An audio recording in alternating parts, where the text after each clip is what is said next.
Teeth? Do the spinach out of our teeth? It's going to look good, that sort of... Ready? Rob HERSOV, thank you very much for your time.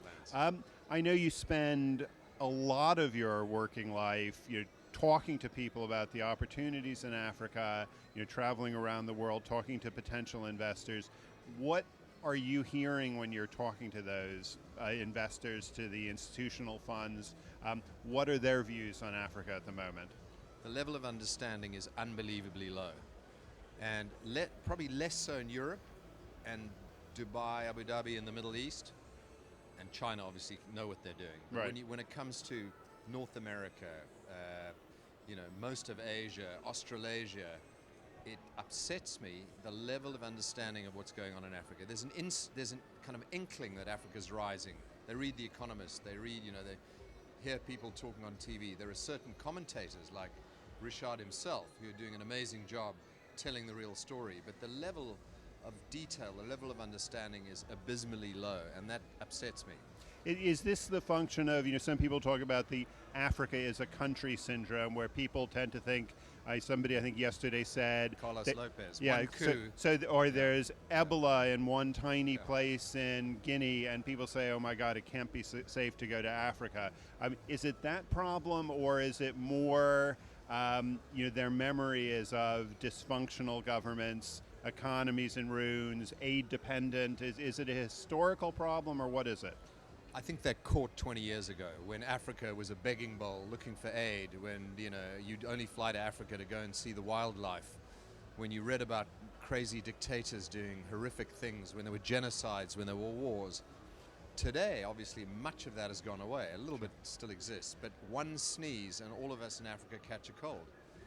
And it is a long, exhausting process. Africa, the continent, is a mistake on the one hand, but yet the regional opportunity is so exciting on the other. So I think we have a big education job to do, and it'll take a lot more than the Mo Ibrahims, the Richard Attiases, the Rob Hersovs, the Carlos Lopez.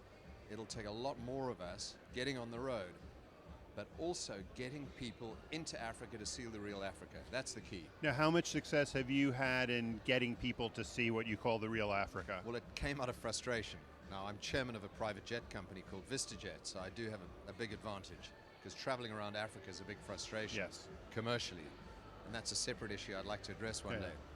But what I did in January, February was I took a group of investors, 8 big investors, 2 of whom had invested in Africa, 6 of whom had never been on a business trip to Africa, and we went Dakar, Guinea-Conakry, Cote d'Ivoire, Ghana, Nigeria, and then we went down to Cape Town for Mining Indaba, where we changed some of our investors with a new group. Right. Congo, Brazzaville to the ATS Forum there. Kinshasa, Lubumbashi, Harare, Johannesburg. And at the end of the trip, it was extraordinary the impressions people had. Almost all of them said, I didn't realize the real Africa existed. We've met people, we've seen opportunities, we've met politicians, people that have returned from America or Germany or Sweden where they've been educated. Things are happening. It's impressive. We want to come back and invest. But that's, 8 to 12 people. It's going to take a lot of trips to achieve serious success. And have those 8 to 12 people followed up on that initial enthusiasm? Yes, they have. People they've met, they're doing deals with, MOUs have been signed, money has been invested, but most important, they're all coming back. Now, you mentioned you had the advantage of private aircraft to do that. Any of the people or many of the people here face, difficult journeys. Some of my colleagues came from Kigali to Libreville, and it took 11 hours via Addis Ababa.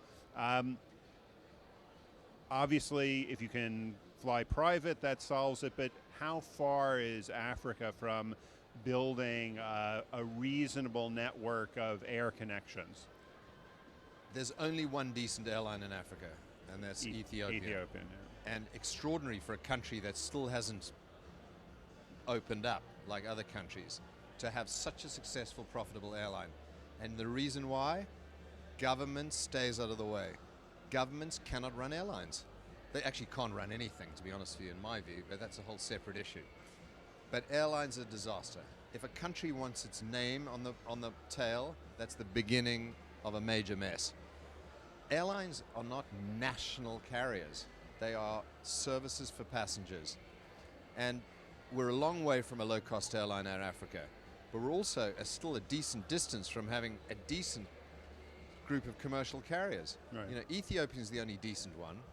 The two other big ones, Kenyan and South African, are badly run, unprofitable, you know, and not making the right moves. And then really there's no one else.